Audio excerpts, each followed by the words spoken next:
Este es Al Derecho y al Café, el podcast jurídico. Te damos la bienvenida hoy a este espacio en donde vamos a hablar de un tema bien interesante, en donde vamos a seguir dilucidando y estableciendo explicaciones sobre temas de carácter jurídico, sobre todo en materia penal y sobre todo relacionado con los dramas humanos que se viven diariamente en esta esfera del derecho. Hoy está con nosotros el doctor Osvaldo López, quien nos va a decir de una vez de qué vamos a hablar hoy. Doctor Osvaldo, buenos días. Claro que sí, Carlos, buenos días. Y buenos días a todos los oyentes de Al Derecho y al Café, tu podcast jurídico. Hoy tenemos unos temas muy interesantes.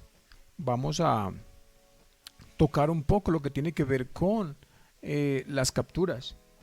Vamos a mirar temas relacionados o que muchas veces son de interés para el familiar, acerca de establecer dónde se encuentra su familiar detenido.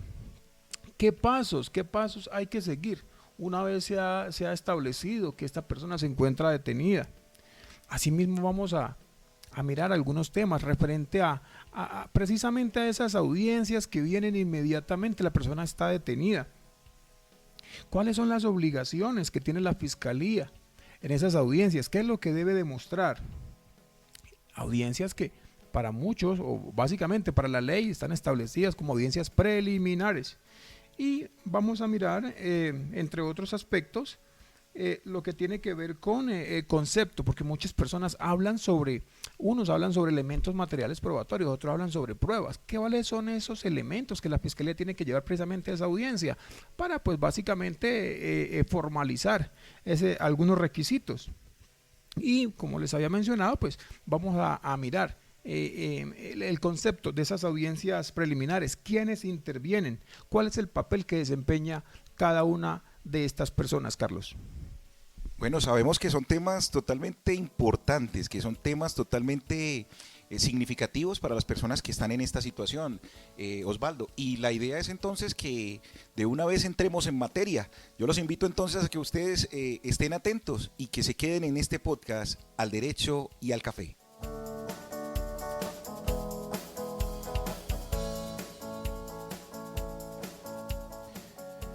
Bueno, ahora sí, ya entrando en materia, quería preguntarte, Osvaldo, bueno, ¿qué podemos decir del tema de lo que vamos a hablar hoy? Es un tema bastante amplio, primero, ¿cierto? ¿Cómo te parece el tema que vamos a abordar hoy? Es un tema, es un tema súper importante para abordar. Pues básicamente vamos a tocar acá lo que tiene que ver con el tema de libertad y el tema de la captura. Vamos a mirar cuál es ese concepto básico que se tiene frente al mismo. A ver, frente a quién goza de ese derecho de libertad, en qué momento se puede restringir, Carlos.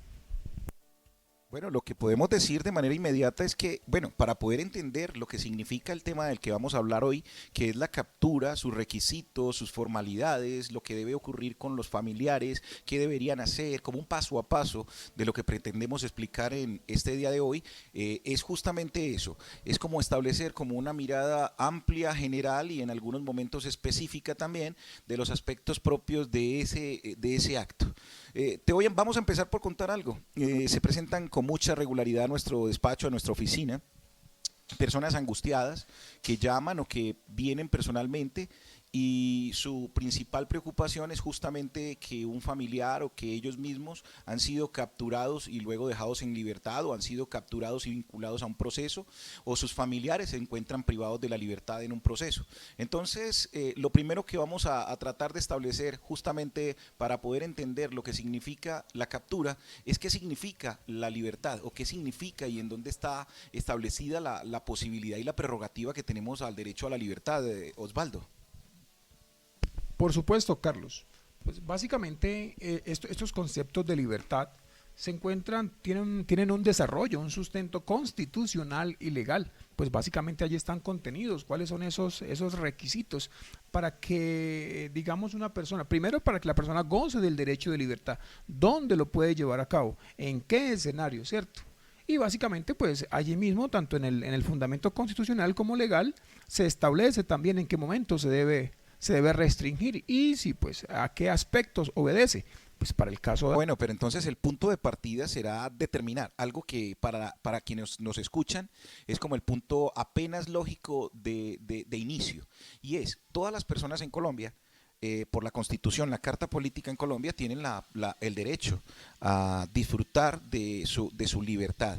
¿Qué significa esto en palabras coloquiales para quienes nos escuchan? Significa que uno tiene el derecho a caminar libremente, a moverse libremente en un vehículo o en algún tipo de situación, a estar sentado en un andén en algún momento o a circular libremente por las calles, por los lugares, por los espacios de nuestro país. Así lo consagra la Constitución. Entonces, si ese es el derecho fundamental, pues algunas veces nos encontraremos también con personas que sin que haya ningún tipo de razón aparente pudieran ser en algunos momentos llevadas a algunos lugares, y esas situaciones podríamos en principio partir para hacernos una pregunta, Osvaldo.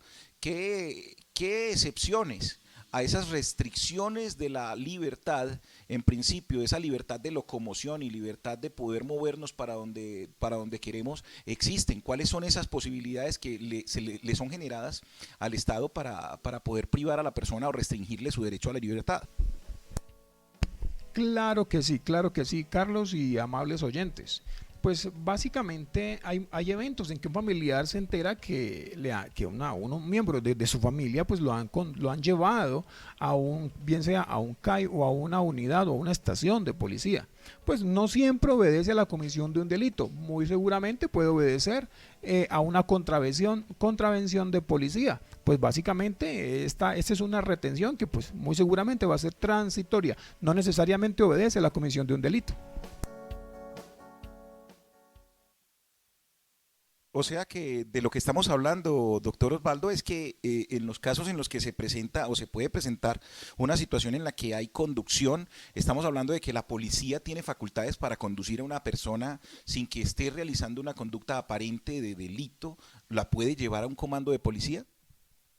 Por supuesto, no olvidemos que desde 2016 existe la ley 1801, pues básicamente es donde facultan o más conocido como el Código Nacional de Policía, es donde faculta precisamente a estas autoridades de policía para que conduzcan, para que retengan de manera transitoria a una persona, pues que obviamente está dentro de las causales de las cuales pues opera esa dicha conducción.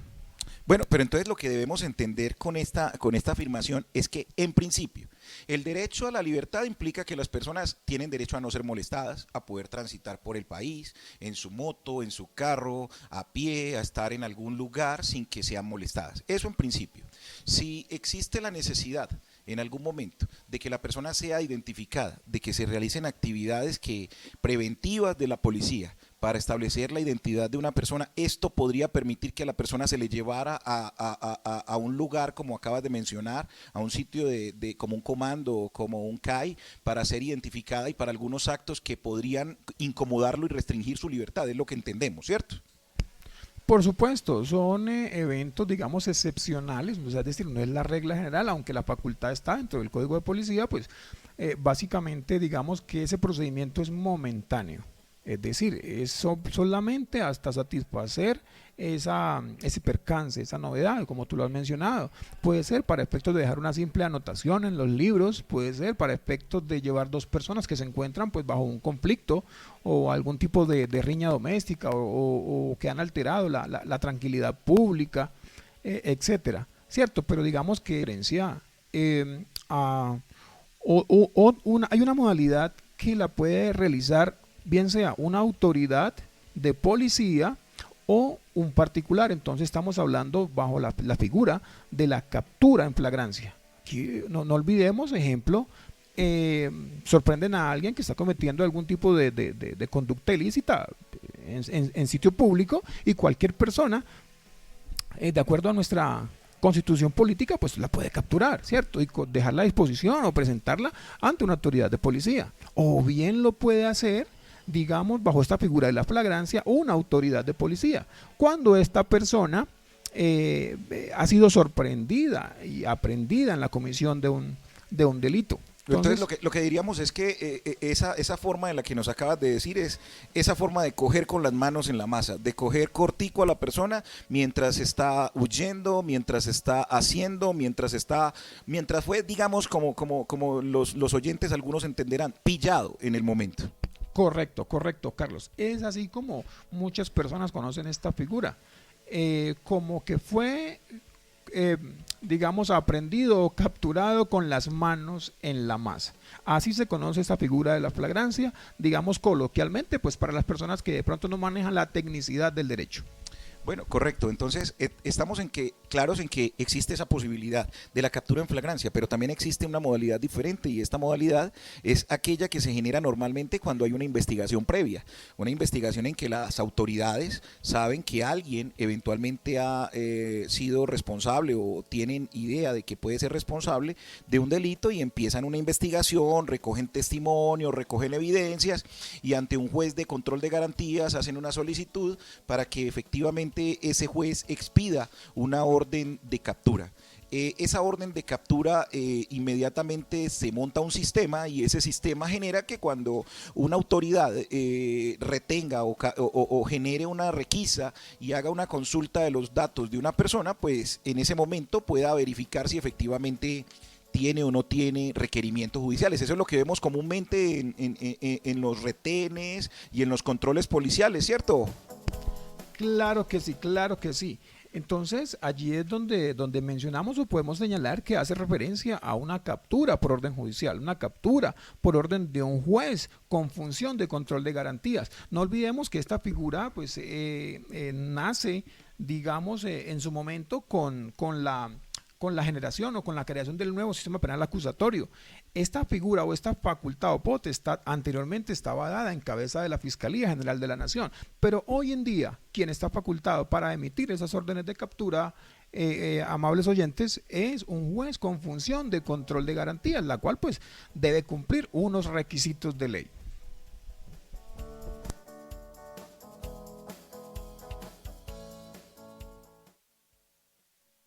Excelente, entonces entendiendo este aspecto del que nos acabas de hablar, de que no es que cualquier persona pueda ser privada de la libertad así como así, sino que tienen que mediar algunos aspectos. Uno de ellos es las manos en la masa, como habíamos dicho, o la situación de una orden judicial proveniente de un juez de control de garantías. Vamos a entrar en materia. Recientemente llamaba a nuestro despacho una cliente muy angustiada porque habían capturado a su hijo, un muchacho de 20 años aproximadamente, y que había sido capturado cuando portaba un arma de fuego. En este caso, cuando la persona nos abordó, estaba como le ocurre a la generalidad de las personas, angustiada, preocupada, estaba muy alterada, porque justamente nadie espera que le ocurra una situación como estas. Entonces, bajo esta situación, ¿qué es lo primero que debería uno hacer? ¿Qué es lo primero que se debería generar por parte de quien se entera de que hay un familiar que ha sido capturado, Osvaldo? Por supuesto, pareciera, digamos, obvio y elemental, pero muchas veces cuando se presenta esta situación de confusión, de angustia, digamos que el familiar no sabe dónde buscar. ¿Dónde puedo buscar a mi familiar que está detenido? Porque muchas veces, pues, de momento no se facilita la comunicación entre los dos. Entonces, ese es un aspecto esencial. Aquí hay unos lugares que están dispuestos, digamos que algunas veces, pues, lo común o lo general que pueda ocurrir es que, digamos, estas personas puedan ser, digamos, llevadas para ser protegidas, bien sea momentáneamente en un CAI o muy seguramente en una estación de policía, pero también hay otros escenarios dependiendo del delito, Carlos.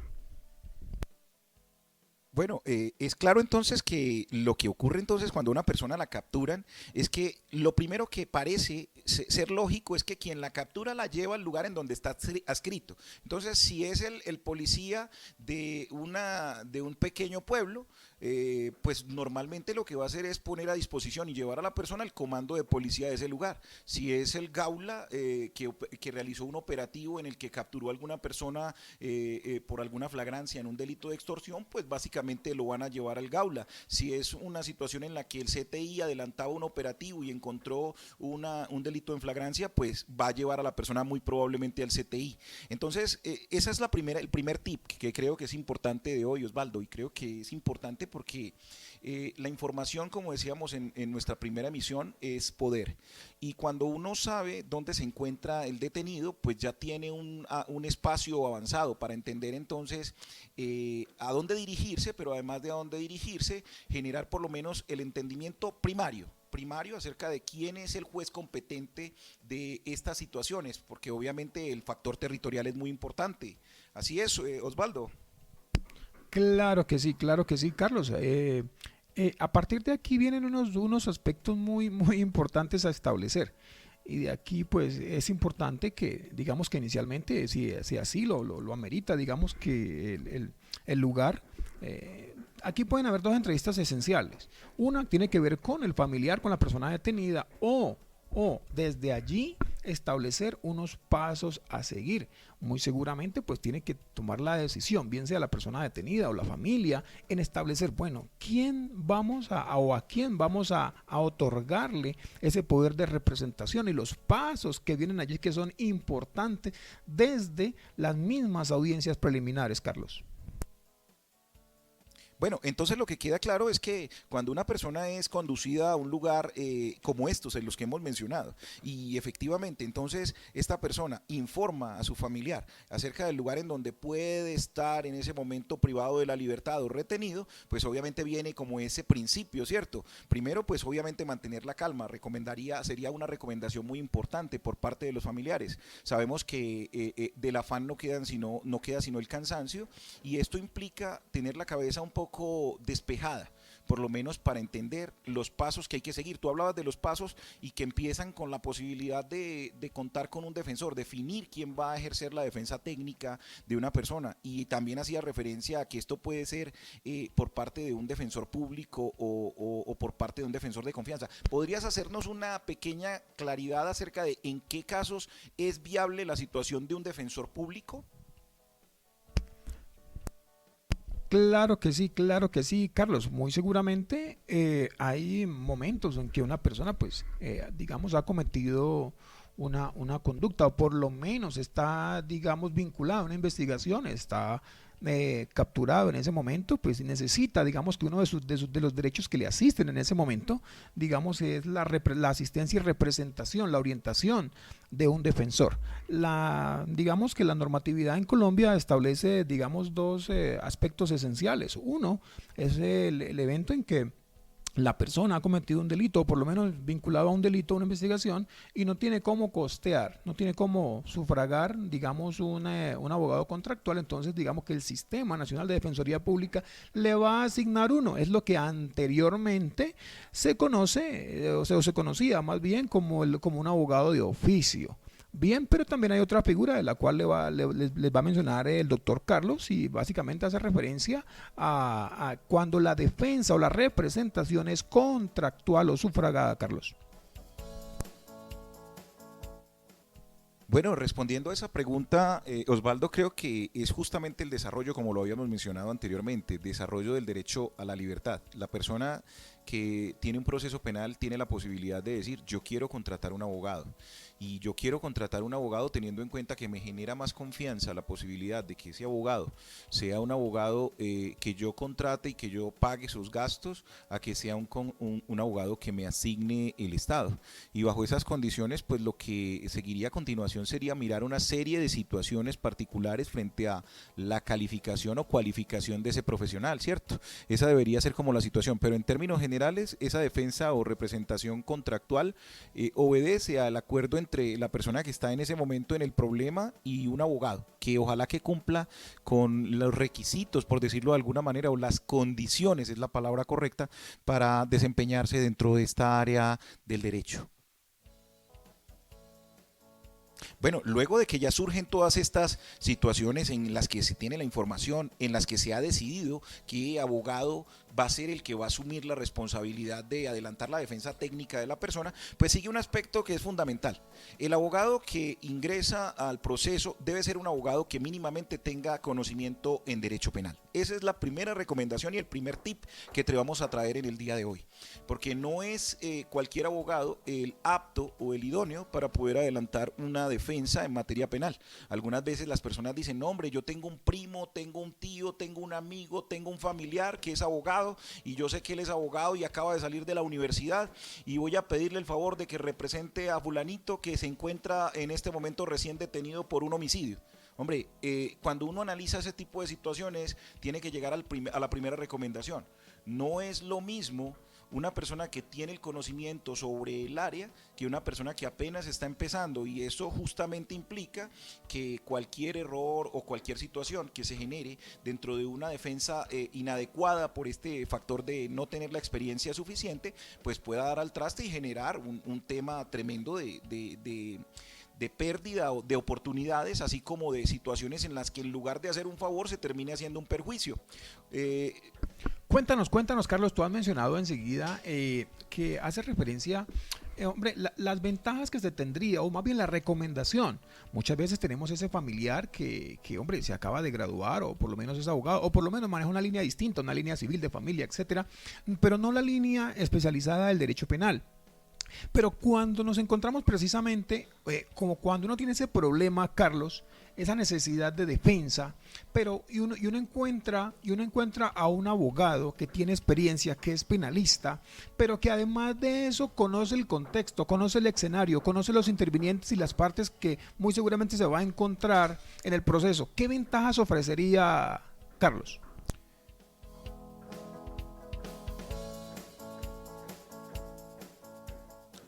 Bueno, Osvaldo, como lo habíamos mencionado, la información es poder.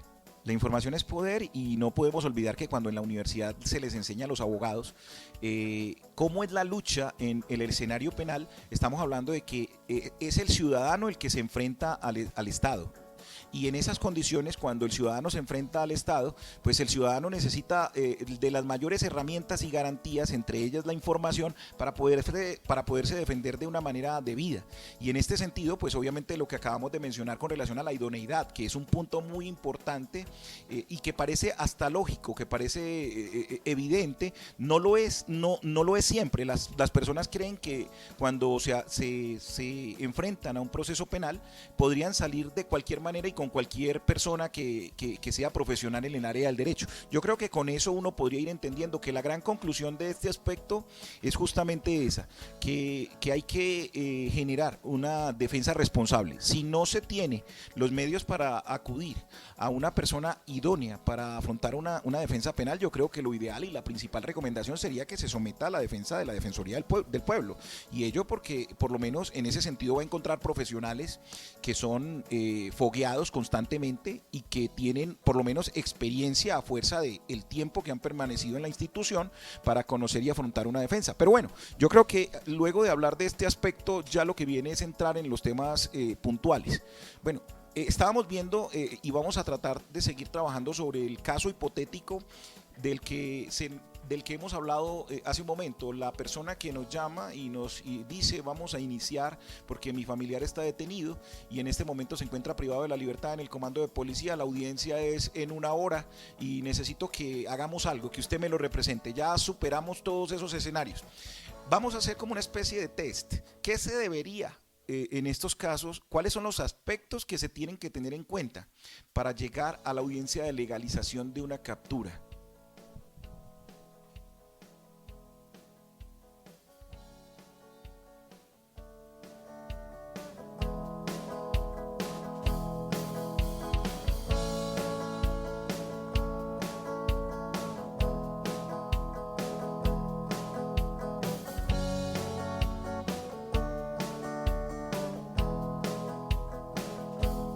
Bueno, ahora lo que viene es lo interesante, lo práctico, las situaciones que son del día a día. Bueno, estamos sobre el caso hipotético, ¿cierto?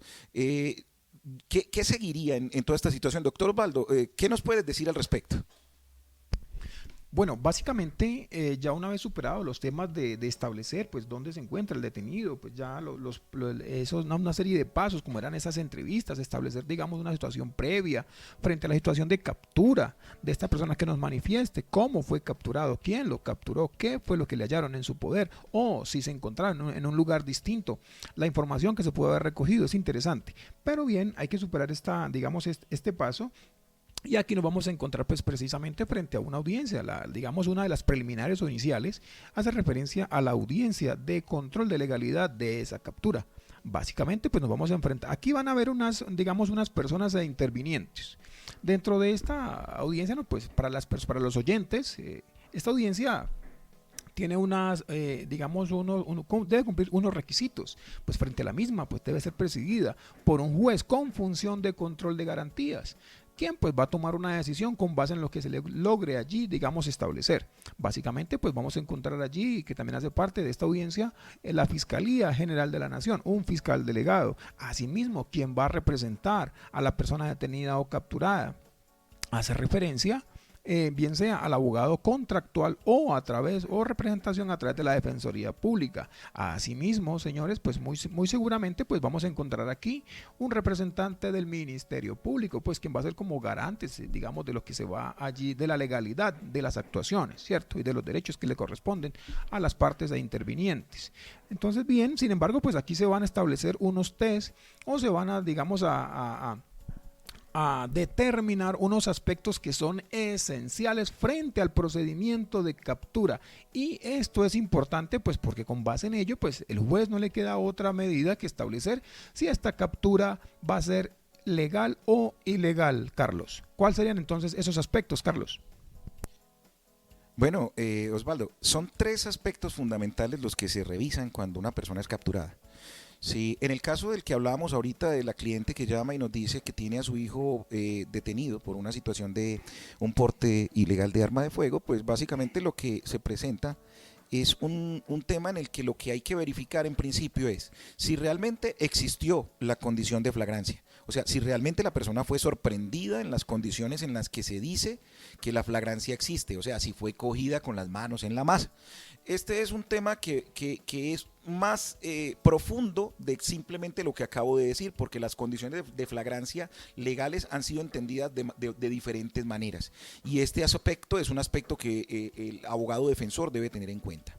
El segundo factor es si efectivamente esa captura que se ha presentado y que fue en flagrancia, en el caso de quien ha sido encontrado portando un arma de fuego, es muy fácil verificar, fue o no encontrado portando el arma de fuego. Si fue encontrado portando el arma de fuego, en principio existe como una situación de esa descripción de la flagrancia, porque es prohibido en Colombia portar armas de fuego. Ahora, el segundo punto es si efectivamente esa persona ha sido bien tratado, se le ha respetado su derecho a la dignidad. Esto implica que las personas que son capturadas deben ser bien tratadas. Pero eso no significa que es un absoluto, también existe el concepto de uso legítimo de la fuerza por parte de las autoridades. Y esto se presenta cuando, por ejemplo, una persona se niega a ser capturada pese a que ha sido sorprendida realizando una conducta delictiva. Y el tercero de los ítems, que también es muy importante, es que la persona sea puesta a disposición del juez de control de garantías y las audiencias empiecen antes de que hayan transcurrido 36 horas desde el momento mismo de la captura. Yo creo que ya cuando se hace este análisis o se hace esta enunciación, este test, lo que deberían ser los pasos de lo que se debería tener en cuenta, ya más o menos se va teniendo una idea por parte no solamente del procesado, del que está capturado, sino por parte de sus familiares de qué es lo que no estaría bien para la autoridad cuando no se cumplen esos requisitos. Y en caso de que ocurra lo contrario, esto es, de que se cumpla con cada uno de los requisitos, pues con la posibilidad de que la legalidad de la captura o que el fallo o la emisión de la decisión que va a tomar el juez sea que efectivamente esa captura fue bien realizada. Carlos, surge aquí entonces una inquietud, pues precisamente con base en lo que acabas de mencionar, y es a efectos de establecer entonces esta obligación, es decir, ¿a quién le asiste la obligación de demostrar precisamente que hubo una situación de flagrancia, que esta persona estaba en posesión de elementos ilícitos o que había cometido una conducta ilícita?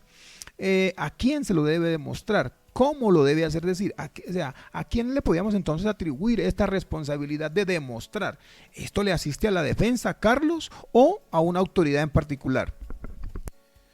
Es claro que cuando se trata de derecho penal, todas las obligaciones principales para lograr restringir los derechos fundamentales de las personas surgen como carga del Estado. De manera que es el Estado, a través de la Fiscalía, quien debe presentar una argumentación con base a lo que diría la gente son pruebas, que ya luego iremos aclarando en la medida de la situación y del avance de este podcast, justamente esos elementos, unos elementos que permitan pensar que efectivamente una persona puede ser capturada o retenida frente a una investigación por un delito que se está avanzando. Solamente vamos a seguir sobre el ejemplo que ponemos de la persona que fue capturada con un arma de fuego.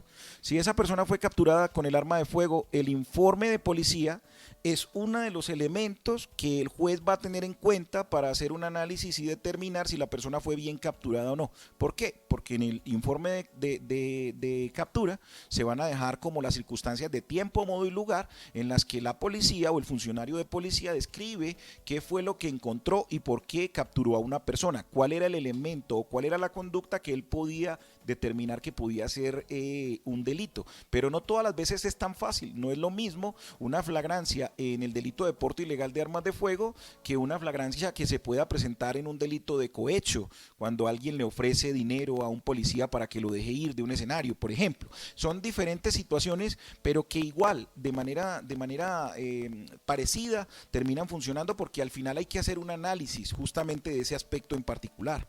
Entonces, yo creo que con eso se puede dar parte de la respuesta o parte de respuesta a la pregunta que me hacías, Osvaldo.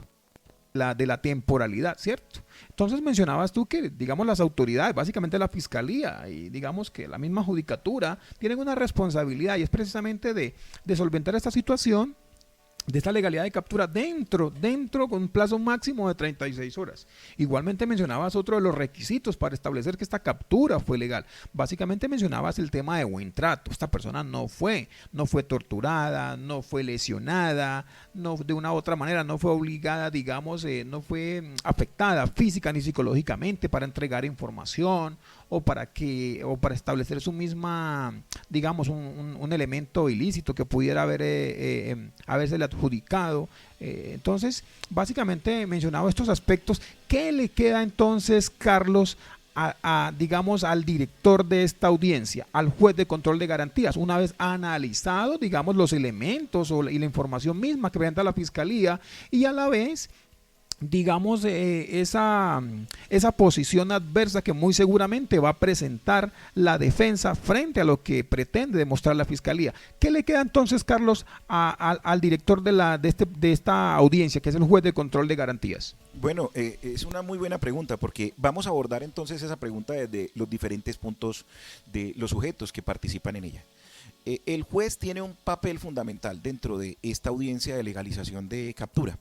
La posición del juez es determinar si los tres requisitos de los que hemos hablado de manera breve, esto es captura en flagrancia, tiempo para poner a disposición del juez y buen trato o trato digno al capturado, efectivamente se han cumplido. Si el juez encuentra que efectivamente se han cumplido estos requisitos, pues el juez tendrá que declarar la legalidad del procedimiento de captura, o sea, verificar que el derecho a la libertad fue bien restringido por parte de quienes realizaron la captura. ¿Qué deberá revisar el fiscal? El fiscal deberá revisar, dentro de los elementos materiales probatorios de los que está argumentando, justamente si son suficientes para entender que se cumplen los requisitos que permitieron esa captura en flagrancia. Estamos hablando, obviamente, en este caso solamente o más enfocados en la captura en flagrancia que la captura con orden judicial, que será otro tema de otro espacio, de otro podcast, para dar claridad sobre cómo se realiza el procedimiento cuando se genera de esa manera. Pero ahora, el otro tema es luego verificar además la temporalidad y luego de ello que la persona haya sido tratada bien. Entonces, vamos a hablar de tres casos. ¿Cuándo podría ocurrir una ilegalidad de la captura por el tema de la flagrancia? Ahorita mencionabas que efectivamente cuando se habla de la flagrancia se habla de el momento en el que se realiza la conducta delictiva y efectivamente esa descripción tiene que estar muy bien establecida y tiene que estar muy bien fundamentada. Se dice, por ejemplo, en un caso que una persona fue capturada en flagrancia porque momentos después de que se realizó un delito, digamos, en este caso un hurto, la persona fue sorprendida y capturada con elementos que hacían parte de ese delito, ¿cierto? Cuando usted escucha en la entrevista antes de las audiencias preliminares al procesado, el procesado le dice, no, a mí no me cogieron a la hora o no me sorprendieron, la policía no me detuvo en el momento en el que ellos están informando, ahí donde ellos dicen que me capturaron 1 hora y media después en un lugar totalmente distante de ese lugar. Ese podría ser el ejemplo más sencillo de lo que representa un tema en cuanto a la discusión frente a la flagrancia. Pero también tenemos otros ejemplos, Osvaldo, frente a lo que tiene que ver con el tiempo con el tema de la temporalidad, que es el otro aspecto. Por ejemplo, ¿nos podrías decir, Osvaldo, qué ocurre con relación a si a una persona la capturan, digamos, en el Chocó, y esa persona eventualmente la tienen que trasladar para realizarle audiencias y transcurre más de las 36 horas? ¿Qué podría ocurrir en una situación como esa? Bueno, no olvidemos que los términos que establece, digamos, la misma Constitución y la ley son de obligatorio cumplimiento. Hay unas situaciones, digamos, administrativas o espaciotemporales que no deben ser asumidas jamás por la persona capturada, a la cual le asisten unos derechos que son fundamentales. No olvidemos, la libertad es un derecho fundamental. Y en el momento en que se restrinjan, pues las autoridades deben someterse a los requisitos legales. Muy seguramente, si se superan estos tiempos, no le quedará otra situación a quien va a tomar la decisión final, que es el juez de control de garantías, pues que establecer o determinar que muy seguramente hay elementos, claro, que pudieron haber configurado una flagrancia y la vinculación de esta persona a un proceso, a unas audiencias, pero si se superan este plazo máximo de 36 horas que establece la ley, pues no le quedará otra situación al juez que declarar precisamente la ilegalidad de la captura. Ahora, hay que tener algo muy en cuenta para nuestros oyentes.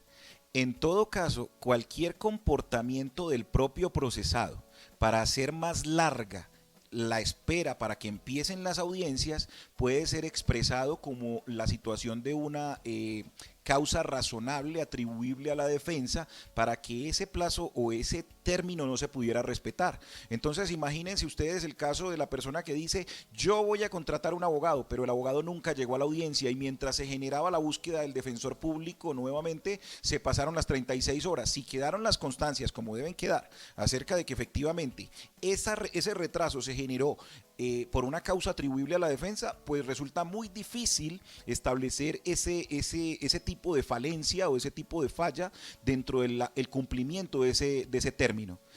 Bajo esas circunstancias, entonces, vamos avanzando y ya vamos condensando lo que va ocurriendo dentro de la audiencia o dentro de lo que es este escenario más bien de la captura. No podemos perder de vista algo, Osvaldo, y es el tema también que tratabas. La captura es un hecho que implica que la persona ya pierde su libertad y que está a recaudo del Estado. Es el Estado el que lo debe alimentar. Es el Estado el que le debe brindar unas condiciones mínimas para que la persona pueda estar privada de la libertad.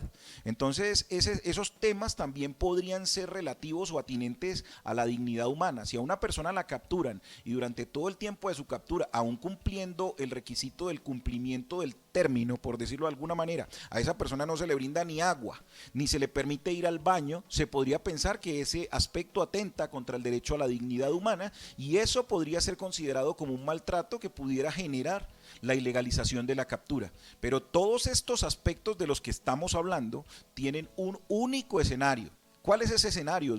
A ver, claro que sí, Carlos. Hay un escenario donde se va precisamente a resolver, a dilucidar esta situación. Y es precisamente en la misma audiencia de legalización de captura, ante el quien preside la misma, que es ante el juez de control de garantías. Es allí. Pero no olvidemos entonces lo que tú mencionabas. Hay eventos donde la persona está capturada y, digamos, necesita una atención, digamos, fundamental o elemental. Tú lo has mencionado, el hecho del agua, el hecho de la comida, el hecho de unas cobijas. Si bien es cierto, los familiares pueden residir en el mismo lugar, hay otros eventos en que no. Entonces, ¿ante quién deben acudir? Si tienen la facilidad en forma personal o presencial, o si no están allí en ese mismo lugar, lo pueden hacer a través de un correo electrónico, a través de una llamada telefónica. No olvidemos que para esta asistencia de esta dignidad humana a la persona capturada, pues podemos asistir a los personeros municipales, a las alcaldías, a quien les asiste precisamente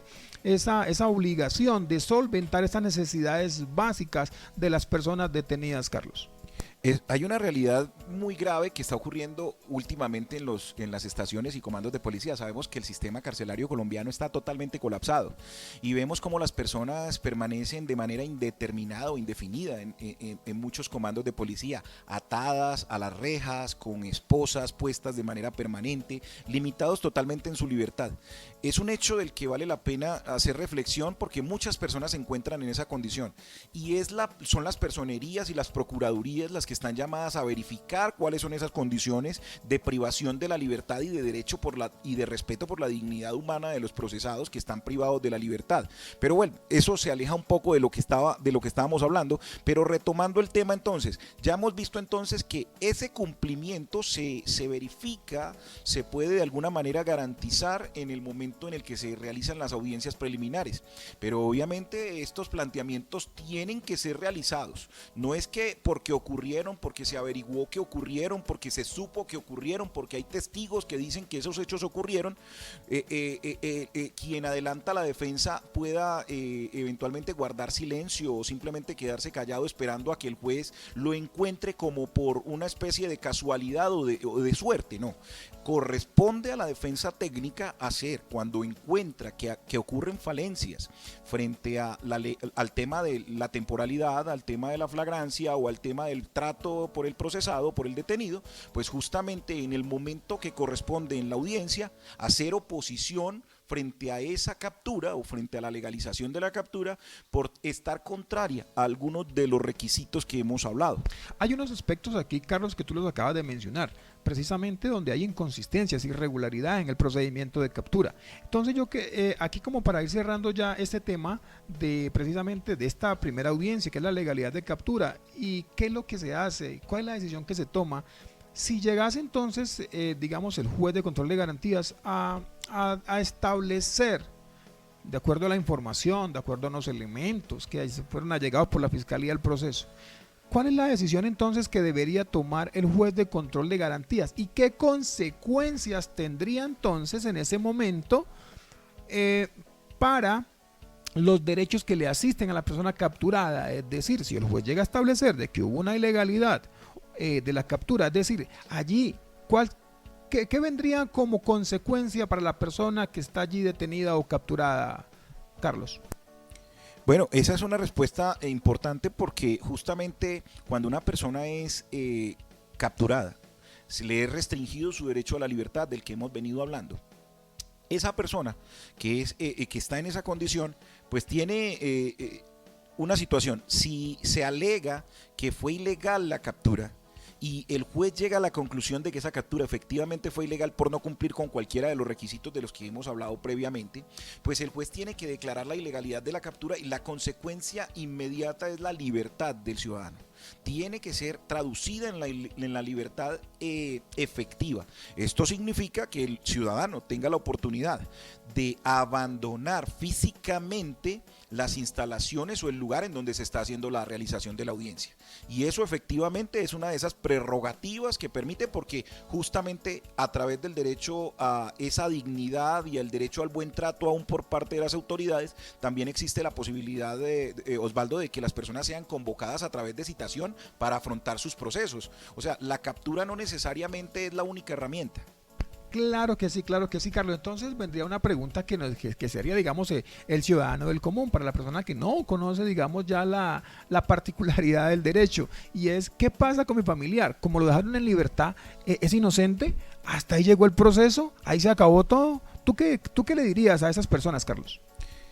Este es un tema bien interesante y que no puede ser definido de una manera o blanca o negra. Porque hay eventos en los que la razón de la ilegalización de la captura es tan fuerte las razones que el juez tiene para ilegalizar la captura son tan fuertes que afectan a los mismos elementos materiales que fueron recogidos como sustento de la captura. Y de esa manera, pues la fiscalía se quedaría sin elementos materiales probatorios por ese vínculo que hay entre esa captura y esos elementos. Solamente voy a poner un ejemplo. A una persona la capturan y se la llevan para un cuarto y le ponen una bolsa en la cabeza. Y esa bolsa que le ponen en la cabeza es con el ánimo que diga dónde está la cadena que se acaban de robar. Y la persona va y dice en dónde está la cadena que se acaban de robar. Esa prueba, en ese caso, se torna ilícita porque es violatoria del derecho fundamental a la dignidad humana y constituye una tortura. Y bajo esas condiciones, si se presenta y se puede acreditar que eso ocurrió, pues básicamente el juez va a establecer la ilegalidad de la captura y de todos los hallazgos derivados de esa captura. Se mancha de alguna manera esa situación. Esto es, vuelvo y digo, un ejemplo, solamente un ejemplo, y existen situaciones particulares en cada caso que podrían hacer una diferencia sustancial, ¿cierto? Pero lo que sí está claro es que justamente esas condiciones que permiten establecer si la prueba está ligada a la captura son las que permiten decir si el proceso va a continuar o no va a continuar. En principio, la ilegalización de la captura no significa que el proceso termine, significa que el proceso tiene un defecto. Ese defecto puede ser salvable o insalvable. Si el defecto es salvable, el proceso va a continuar y la persona tendrá siempre que estar muy pendiente de las resultas de lo que va a ocurrir dentro de esa actuación. Es un error común ver que personas que reciben una decisión de ilegalización de la captura se pierdan, crean que ya no hay ningún tipo de responsabilidad ni ningún tipo de actuación adicional. Y bajo esas condiciones es necesario aclarar que eso no es de esa manera.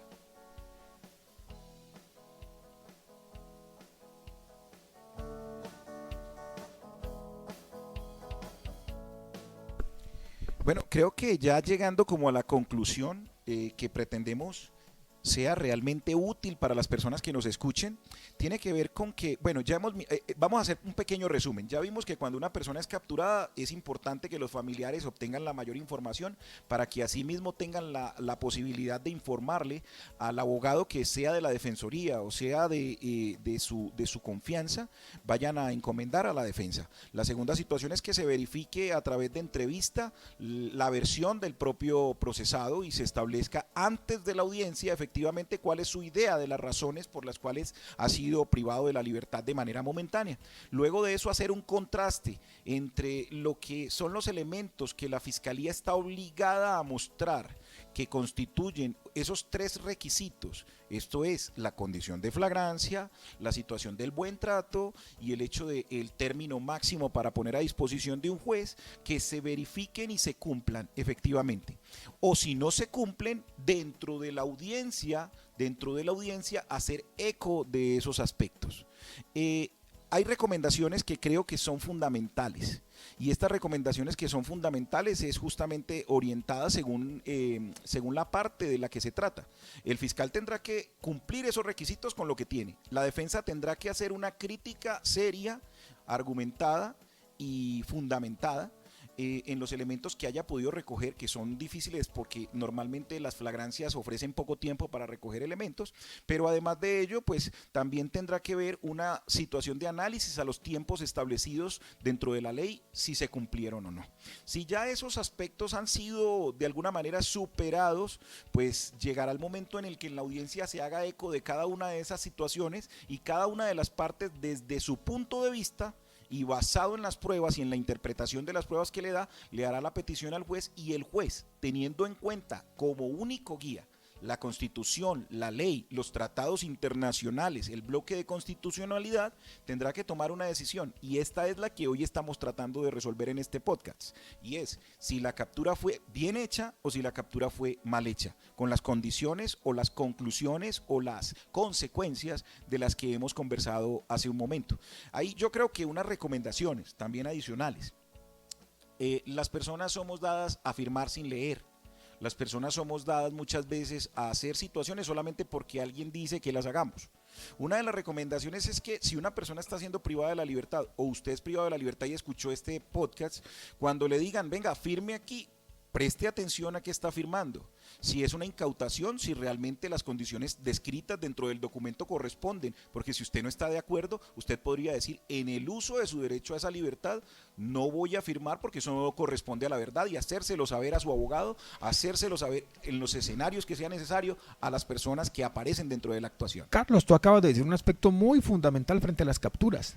La incautación, y tú lo dijiste con base en el ejemplo del delito de porte ilegal, como se conoce, digamos coloquialmente.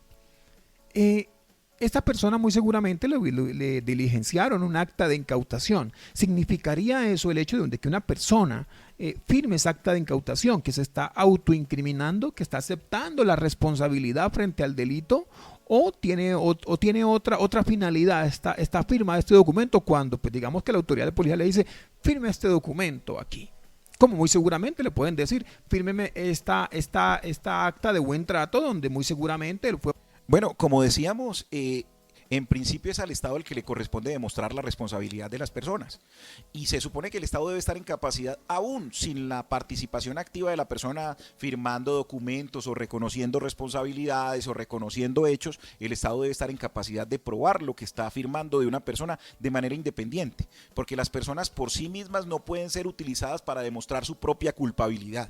Ese es un principio del derecho que implica que las personas tienen derecho a guardar silencio y no incriminarse dentro de las actuaciones, ni hacer nada que le haga el trabajo, digamos, entre comillas, más fácil al Estado para demostrar que es culpable esa persona. Entonces, bajo esas condiciones, la recomendación está más orientada a que si la persona observa que lo descrito dentro de un documento no corresponde a la forma en la que realmente fue capturado o al elemento que le fue encontrado, en principio, pues obviamente manifieste su inconformidad, la haga saber dentro del mismo documento si tiene la oportunidad de hacerle una nota al pie, o no firme el documento, pero este documento nunca podrá ser entendido, respondiendo a tu pregunta, como una forma de responsabilidad, de entender que ya aceptó la responsabilidad.